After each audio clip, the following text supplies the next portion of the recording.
how many stocks you typically have in your portfolio. Now we'd like to see your checklist of how do you select a stock. So, I mean, I would be really grateful if you can do a screen sharing and show us your Excel sheet. But I viewed it from the lens of awesome company, awesome opportunity, huge growth runway ahead, and I like damn near everything about the business.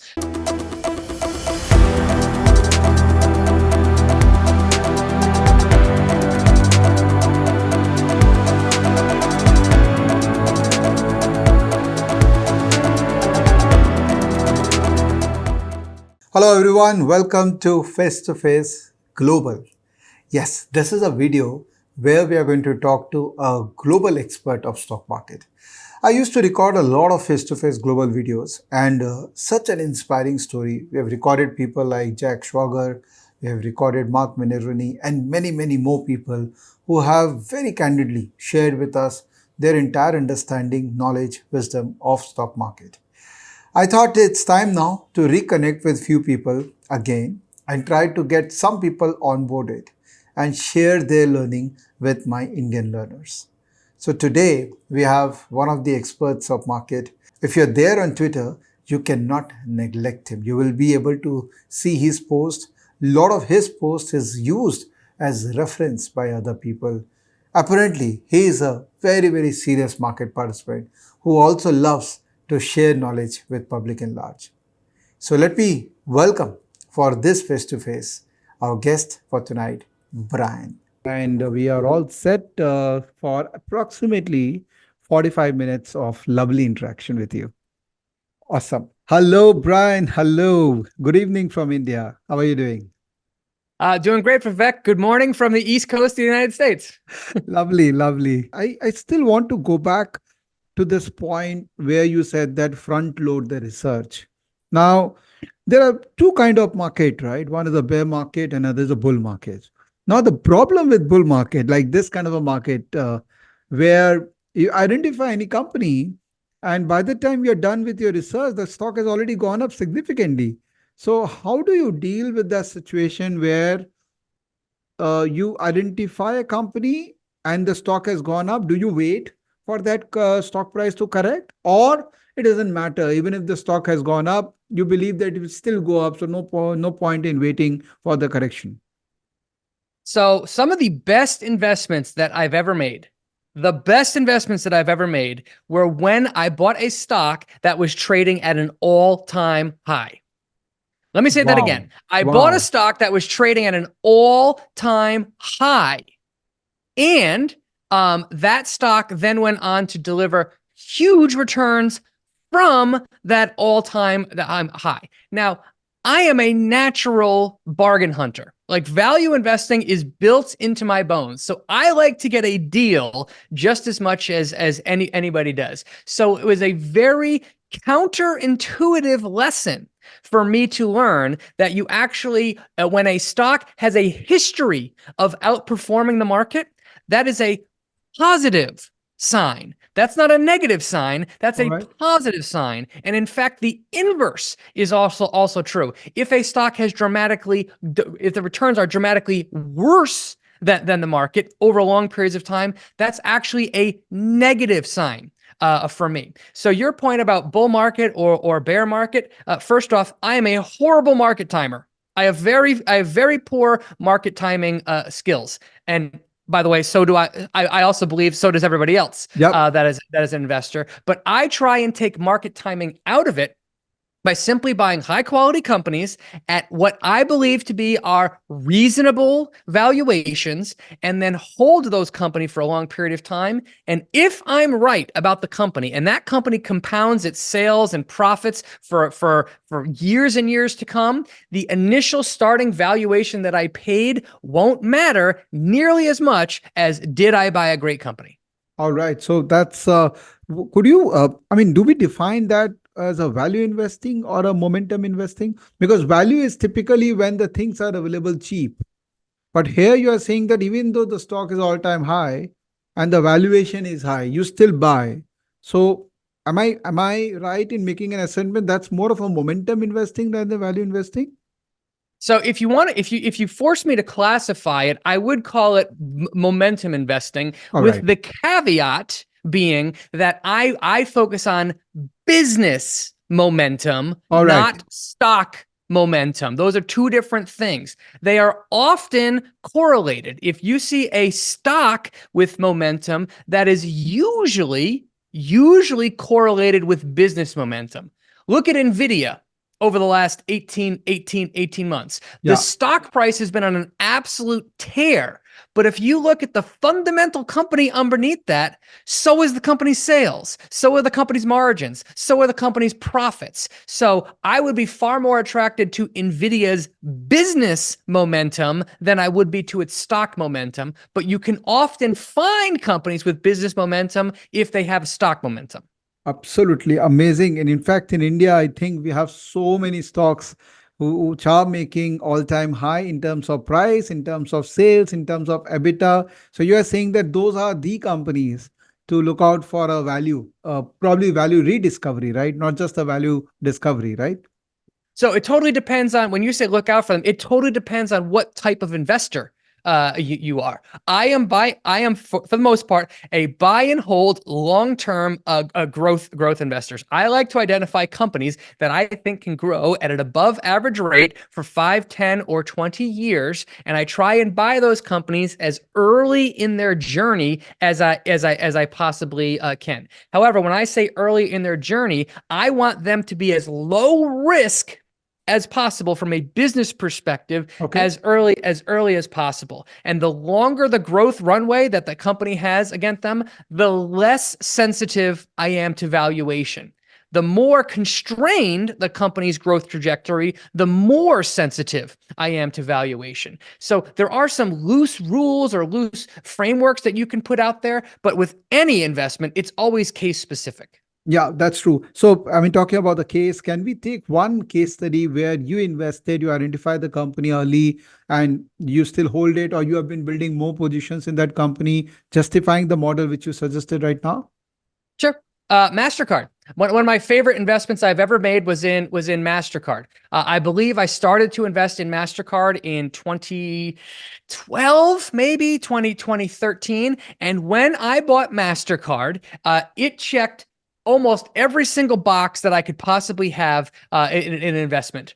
Revenue growth was huge. It was growing its revenue 15 or 20% annually. It had jaw-dropping margins. It was extremely profitable. It had a very conservative balance sheet. It had a mile-wide moat, and importantly, it had an incredibly long growth opportunity ahead of it. Even back in 2012, the company was fabulous on paper. It was cash rich. It was profitable. It was converting that profits into cash flow. It was buying back stock. It was paying a dividend. It had a long tenured management team at the helm. But importantly, only a minority of global transactions in 2012 took place using MasterCard's network. It was like less than 1% of all transactions in the world used MasterCard's network. And if you believed that the societies around the world were gradually going to shift away from cash and check towards digital payments, then MasterCard had a realistic growth runway. So when I purchased MasterCard, it was trading at near an all-time high. It was trading at like 30 or 35 times sales, which is a very pricey number. It was trading at like 12 or 13 times, it was trading 30 to 35 times earnings, 12 to 15 times sales. It had already been a multi-bagger since it came public. It came public sometime in the 2000s. And when I bought the stock, it was already over a 10x return for its initial investor. So it was already up a lot. So if you were the type of investor that said, I don't buy stocks at all-time highs, or this is not a value, a value, you would have been turned off by the idea of buying a MasterCard in 2012. But I viewed it from the lens of awesome company, awesome opportunity, huge growth runway ahead, and I like damn near everything about the business. So I started buying, and I bought more in 2013, more in 2014, more in 2015, and every single purchase, every single one was near an all-time high. I was paying more the next time I bought the stock, and every single purchase has beaten the market. But what were the trigger points you purchased more? Was it a price action that it was making newer high you were entering? or there was some kind of a sector tailwind or revenue surprises which led to that new decision of adding more quantity in that stock?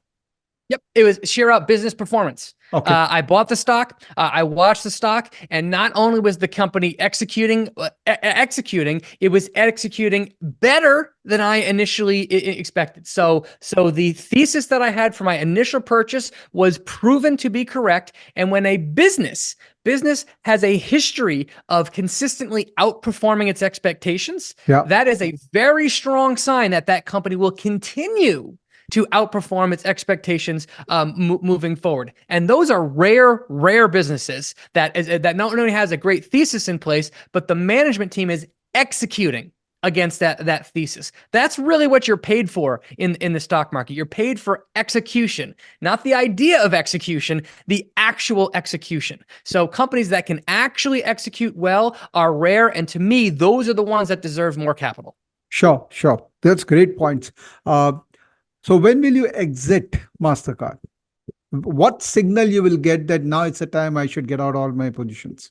Yep, that's a great question. So as I said at the top of the show, I am a reluctant seller. I have lost far more money by selling great stocks early than I have by selling by holding a bad stock for too long.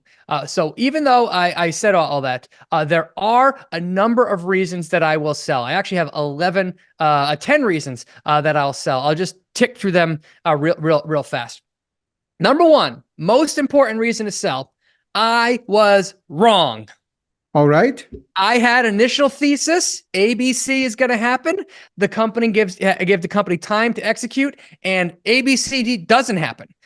So the company's moat is permanently impaired, or it's breached. Management is struggling with execution. A competitor is kicking that company's butt. Something about my initial assessment of the company is proven undeniably wrong. If I'm wrong, I learn a lesson, I sell, and I move on. So that's thing one. Thing two, accounting irregularities. If a company has to restate its financial statements, it's dead to me forever. Why would I ever invest in a company where I can't trust the numbers? There are thousands of companies out there where I can. If a company has numbers I can't trust, forget it. Dead to me forever. Reason number three, massive acquisition or merger that I don't like. If I'm investing in, I'll make this up, a robotic surgery company, and I think that company has a great future ahead. Robotic surgery is there. And then that robotic surgery company buys an insurance company, and it's a big acquisition, and now I own a robotic surgery company that's also an insurance company. That changes my thesis. I'm no longer investing in just that company. So if a big acquisition comes along that I don't like, no problem saying this thesis has changed, I'm out. All right. Number four, thesis complete with no compelling second act. So if I'm buying a company that is going after ABC opportunity, it realizes that opportunity, but it doesn't have a new growth avenue that can propel the company's revenue higher. I have no problem saying thesis complete. I was right. Sell, take my money, and move it elsewhere. For example, I'm investing in a company called Figs in the United States. Figs. It is a company that makes scrubs for healthcare workers. They've done a fabulous job about penetrating the U.S. market. Okay, there will be a point when they saturate the U.S. market. And for now, a big part of the thesis is that they can take this dominance and translate it into international markets. If they can't, if the international part fails, then I would say thesis complete, no compelling second act, sell, move on. Okay. Number five, cultural deterioration. This could be caused by a new management team coming in, a new CEO coming in, leadership transitions, or just general policies at the company drive out good employees. This one's tricky to track, but you can typically see this on Glassdoor or Indeed or LinkedIn. If you notice a mass exodus of high-level talent, including at the CEO ranks, that can be a good reason to sell. Number 6, extreme valuation compared to the opportunity. So I don't mind paying a high valuation. I don't mind holding stocks that have a high valuation, but I don't like holding high valuation stocks that have huge market caps that I think are running out of room to grow. So if I'm looking at a company, and that company has a market cap of $1 billion, and I can realistically say to myself, if this company is successful, it could be a $10 billion company someday. I will hold through very high valuations. If that same company has a very high valuation and it's worth $8 billion, and I think, well, if the thesis works out here, I think this company could be a $10 or $12 billion company someday. Completely different story. There isn't enough upside potential to justify the high valuation. So it's a ratio between valuation and potential. So number 7. Yeah, Yep, sorry. No, that's okay. You complete and then I'll ask you questions. Sure. Number 7, the position becomes too large for me personally. If I start losing sleep because a company is such a big portion of my portfolio, I'll sell. Investing, the whole point of investing is to make your life better. If a position makes you lose sleep, that to me is making your life significantly worse. So I will sell it to make sure I can sleep at night. So for me, the magic number is about 15%. If a stock is more than 15% of my portfolio, that for me is I need to trim. I will start losing sleep. Number 8, I'll just tick through these last ones real fast. Number 8, I've lost interest. I'm no longer interested in following the company. Number 9, the company gets acquired. Or number 10, my favorite reason to sell, I want to spend the money in my real life. So, which is the entire reason we invest in the first place. So I have sold stocks that I like to buy a car. I actually bought a Tesla in 2019. I thought that was a great use of capital. I've sold stocks to remodel my house. I just actually refinished my basement and sold stocks. I will sell stocks to pay for a fancy vacation or to send my kids to school. So no problem selling if it's to use the money for my real life. Lovely. So, I mean, we would definitely want to know your selection criteria as well. But before that, I want to ask you 2-3 questions out of this interaction. A, how many stocks you typically have in your portfolio? And what is the max percentage? You did mention 15%, but if I can ask you as a continuation of that question, that typically, how many stocks represents, say, probably 75-80% of your portfolio? Yeah. Great questions. So I own about 45 stocks. 45 stocks, which is a little bit misleading because if you look at like the top 70%, it's about 15 stocks represent the bulk of my portfolio. So on the one hand, it seems like, well, isn't that over diversification? On the other hand, if you just look at the top holdings of mine, I'm fairly concentrated. Okay. And when you have to increase a position in any stock, you have defined that 15% as the max you look at. That's 15% is the mark to market of your overall portfolio, right? That's Correct. Not on the basis of cost. Correct. Right.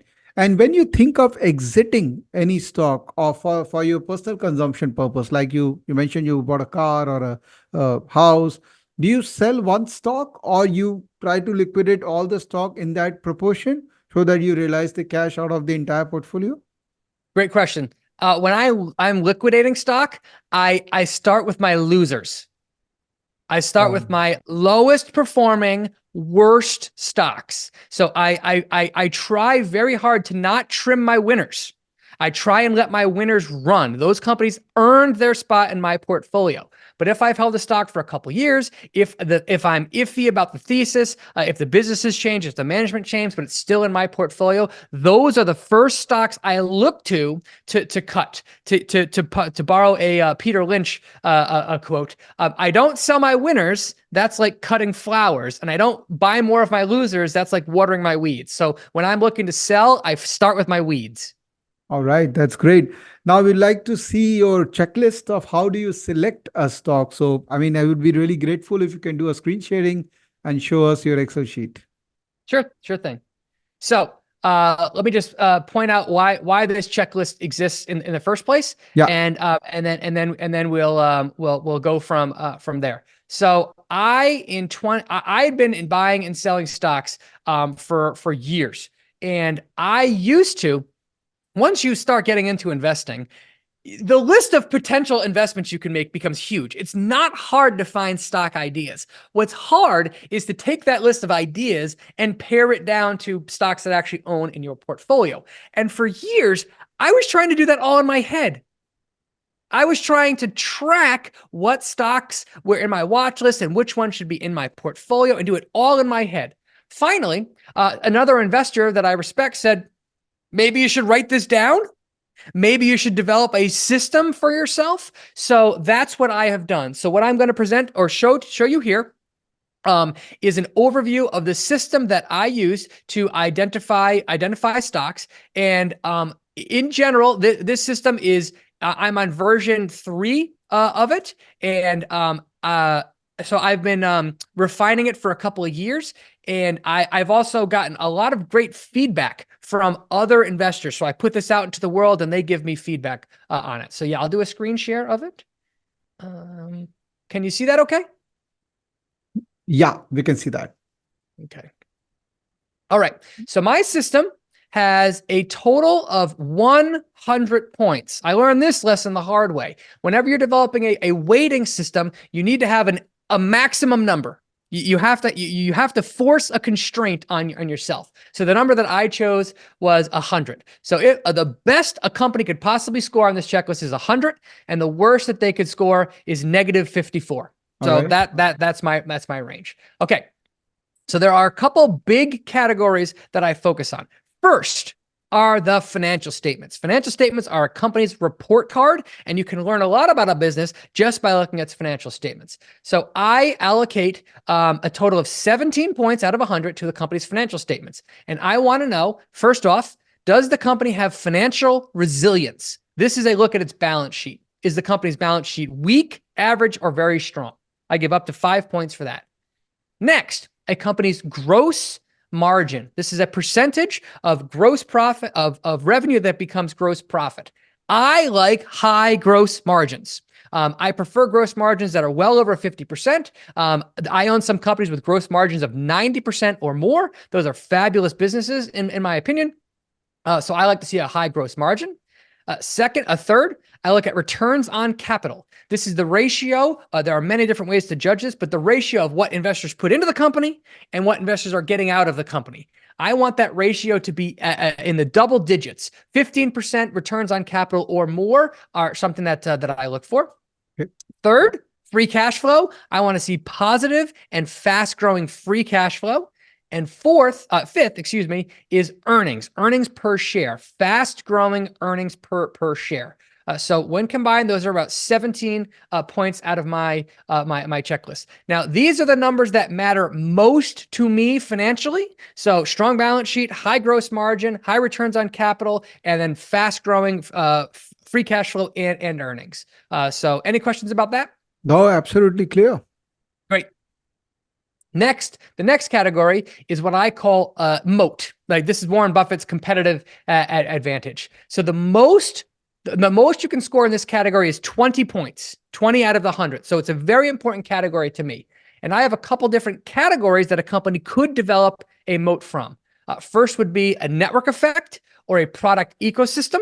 The second would be high switching costs. So it's painful for the customer to switch to an alternative provider.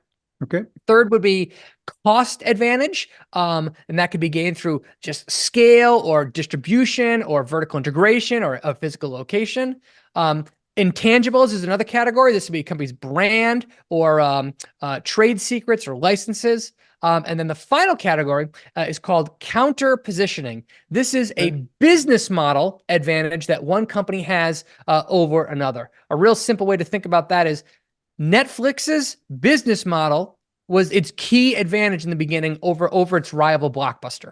It's a completely different business model. So I don't care about where the numbers come from. The maximum you can score in those is 15. So it's a total score of 15. So if you have a weak network effect and weak switching costs and weak intangibles, I combine those all together to be that's a decent size moat. All right. And then Just a one question for this, that when you talk about giving a score to each and every variable, whether the score will be 2, 3, or 4, it's your judgment about that particular aspect, completely right? subjective. Absolutely. And your judgment is a function of how much information you are able to retrieve Absolutely. related to that particular variable. How well I understand the business. Yeah. So say, for example, you talk about intangibles. Now, we may perceive brand patent in a very different manner because we all are unique in our assessment of a brand. And we only give value to certain things based on the information we are able to collect. Yep. But maybe market will have more information than us. So market probably can give more number or score to that particular variable for that company, right? Sure Now, can. how do you also try to get a sense of what other people are thinking about that brand? I hope you are getting my question. Yeah. So where does the source of that come from? So brand in particular can be very tricky because brand means different things. So when I think about brand, I want a brand to do one of two things. I want a brand to create value in the market by causing its customers to pay a premium price to buy that product or service. All right. People buy Lululemon and Nike because of the brand name. They are paying more for essentially generic goods because they want the brand name. Those are brand names that have value. In the United States, everybody in the United States knows the name American Airlines. Yeah. But people won't pay more to take an American Airlines flight versus a United flight versus a Delta flight. So that, to me, the brand name does nothing for the business. So that's thing one. Thing two, I want the brand name to do is to lower customer acquisition costs, or for the brand to become synonymous with the category. If I said to you, name an electric car company, what would you say? Tesla. That's what What's we can that think worth? of. Yeah. Absolutely. What is the value of that? That is worth something. So not only do people, I think, pay a premium for Tesla, they can instantly recall the name Tesla, right? When asked about a category. If a company can do that in a category, that to me is worth something. That is lowering customer acquisition costs. So that is the value of a brand. Got it. We can continue. So there's 15 points in total about the company having a moat, and then I assign up to 5 more for the direction of the moat. So if the moat is widening, I see clear signs that there's more customers coming in, there's more products and services being launched. That would be a widening moat, and 0 would be the pressure is coming in that is pushing the company's moat in the opposite direction. Okay. Next category is potential. How big, how much upside potential there could be for an investment. So let's talk about those. So the first thing I look for in potential is optionality. This is the ability for a company to launch new products and new services that open up new needle moving revenue opportunities for the business. Classic example, Amazon. When Amazon first launched, it was selling books to Americans. That was the business. What does Amazon sell today? everything to Yeah. everybody in the world effectively, Yes. right? Yes. So the business has changed dramatically over time. That is optionality. They consistently launched new products and services that opened up needle moving revenue opportunities. So I want to see a company that has a history of that before I would give them credit. Second, organic growth runway that is 15% or more. Organic means the company is pulling in more revenue from homegrown products or services. It's not acquiring other businesses. That's a risky strategy. I want homegrown products or services to be the primary driver of growth. Sure. Third, is it a top dog and first mover in an important emerging industry, or is it a disruptor in a legacy industry? So again, who's the market leader in electric vehicles?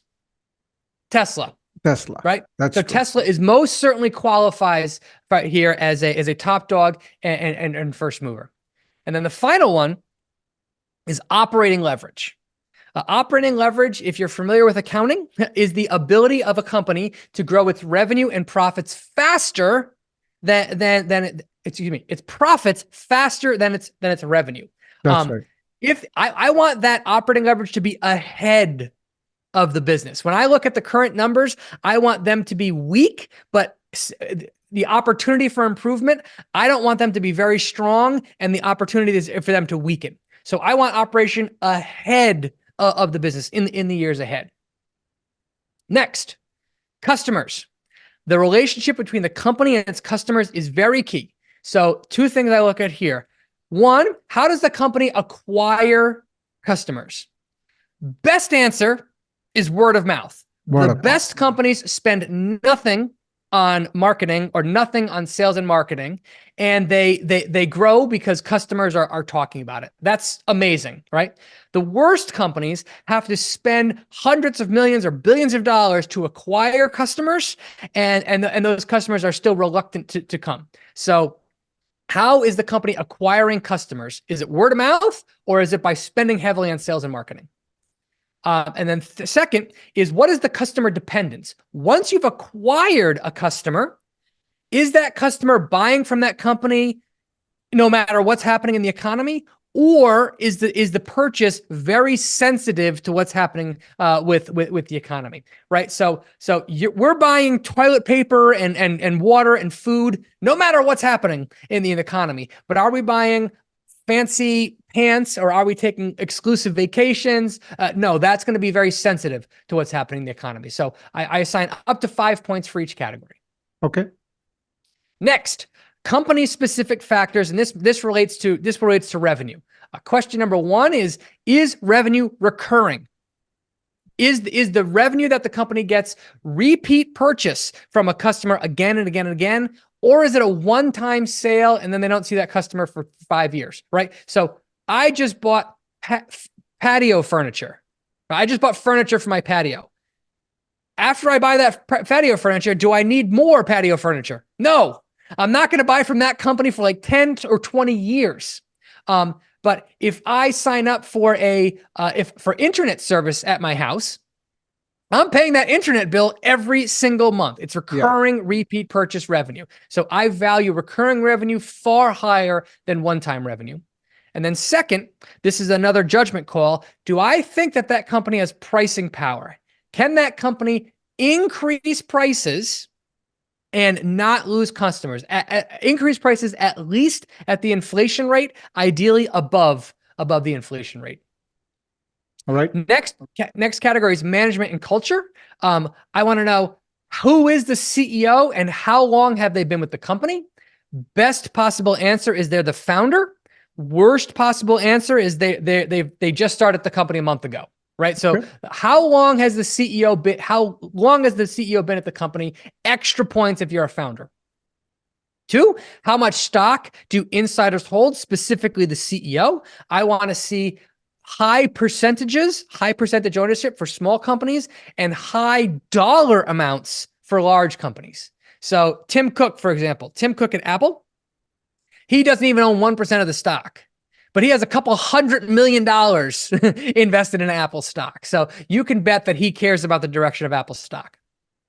Question 3, what are the Glassdoor ratings? Do employees by and large like working at the company? I want to see good Glassdoor ratings.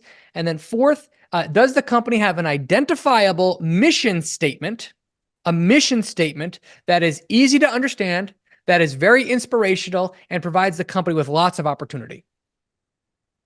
Lovely. Next category is the stock itself. This is Wall Street.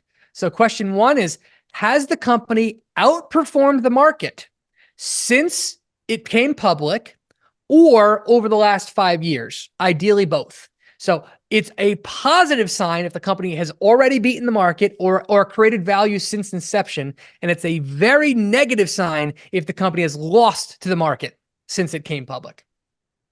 Next, shareholder-friendly actions. Is the company using its capital to reward shareholders? Is it buying back stock? Is it paying a dividend? Is it repaying debt? Something like that. And then finally, does the company consistently outperform Wall Street's estimates?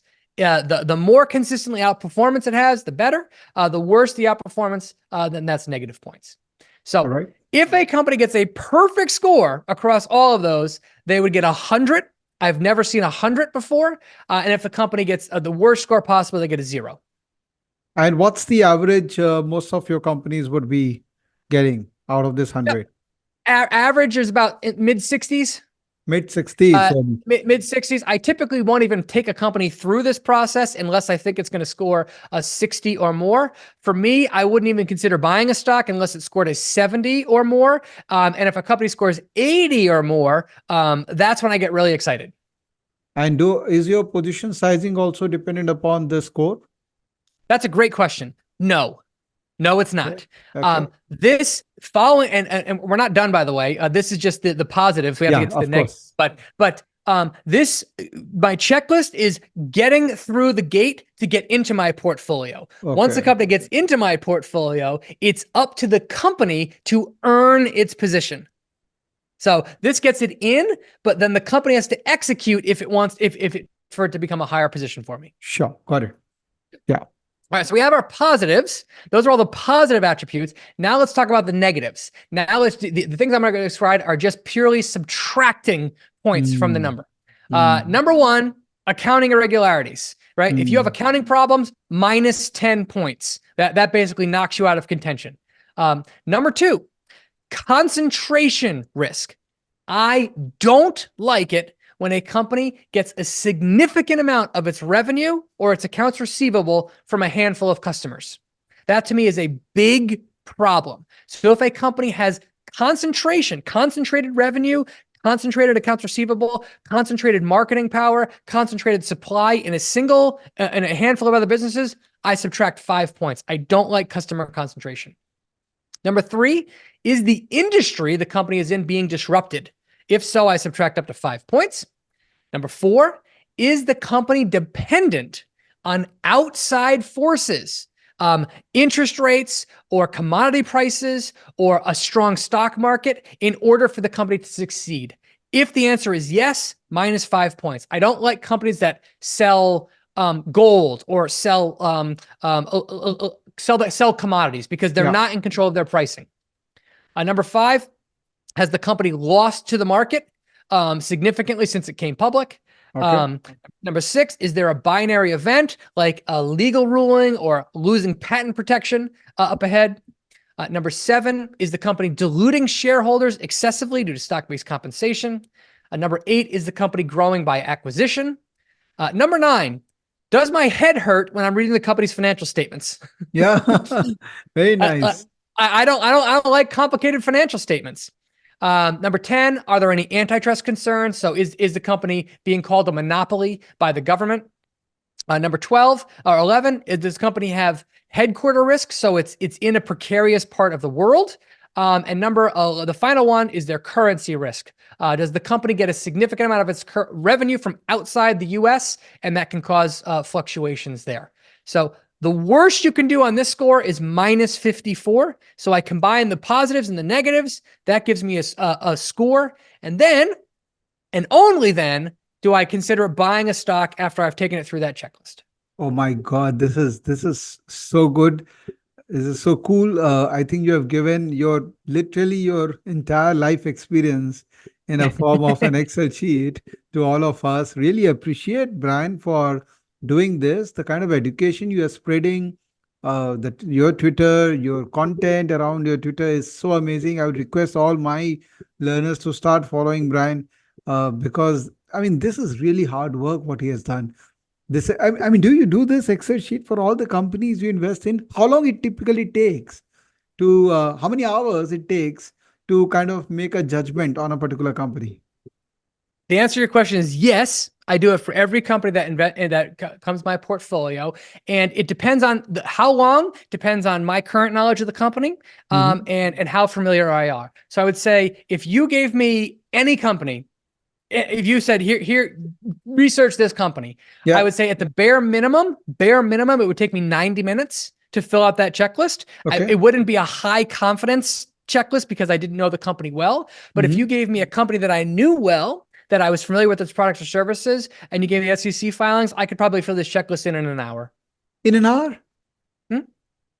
That was very quick. Brian, what about understanding of a sector, the entire value chain of a sector? We don't need that to make a judgment on a company? So the sector that a company is in does dictate how well it's going to score on my checklist. My checklist is biased against biotech stocks. It's biased against real estate stocks. It's biased against oil and gas companies or commodity companies. It's biased against financial companies. I'm perfectly okay with that. This is not a master checklist that applies to all companies in all situations. What I just showed you was simply a checklist for me personally to identify companies that are a best match for my investing style. That's it. So technology companies, consumer good companies do fairly well here, and some industries just do very poorly. I am personally completely fine with that. Oh, that's very interesting. So technically, you will only focus on few industries where you'll have a better understanding because of the model of checklist you have developed for yourself. Yep. You're Oil okay and with gas that. companies and energy companies, they are almost all of them are dependent on oil and gas prices. All of them have no control over what the price of oil is. So therefore, all of them do not have pricing power. So therefore, all of them do not interest me. So that's an entire category I can just write off. Industrial companies, as a group, are very sensitive to the economy. They're very sensitive to a strong economy. I don't like that sensitivity. So for the most part, the entire category is just written off to me. That to me is a perfectly fine thing. Amazing, amazing, Brian. I requested you to give me a 45 minutes, and I don't want to bother you further, but just before we leave, just small question. I can see you read a lot of books. Your content itself suggests that you are an avid reader. Yeah. So would you like to recommend 3, 4 books to our learners to kickstart the journey of scientific investing, the way you have defined your investing style? Sure. If you're an extreme beginner, if you're just starting in the stock market, I'll shamelessly plug my book, which is called "Why Does the Stock Market Go Up?" I wrote it as a complete introduction to the stock market. It's very, very simple. Okay. If once you graduate from there, I'm a huge fan of this book, which is "Stocks for the Long Run" by Jeremy Siegel. This is a far more dense book, but it's basically like my book, but way more graphs, way more charts, and way more information. It's a great book about investing in the stock market.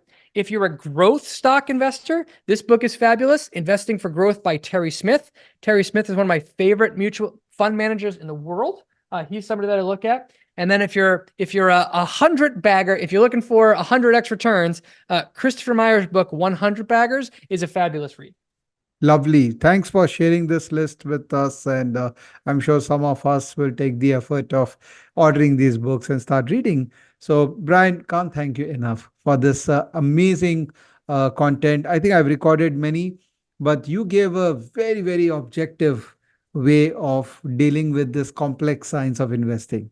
Otherwise, investing is always about management, management, management. But you have actually extended that thought process beyond management and given us more objective data points to analyze a company. Thank you. Yeah, and I totally encourage. So if your listeners are interested in my checklist we just went through, Yeah. if you go to my company website, longtermmindset.co/checklist, you can download a free copy of the checklist that I have. I would totally encourage people to do that and modify it. Make the checklist yours. Change the numbers, change the categories, delete stuff, add stuff. Build a checklist for yourself. Nothing will improve your returns more than building a checklist for yourself. So longtermmindset.co/checklist. If you could put a link in wherever this is being distributed, that'd be great. People can download it for free. We will be putting that link. And I, again, thank you so much for this effort you are putting in, that everyone should download such checklist, modify as per their need. This is so amazing. Thank you. Thanks a lot, Brian, for your time. And, looking forward to stay in touch with you over Twitter. And God bless you. Keep doing the good work. Thanks so much for having me, Vivek. It was a pleasure to be here. Thank you.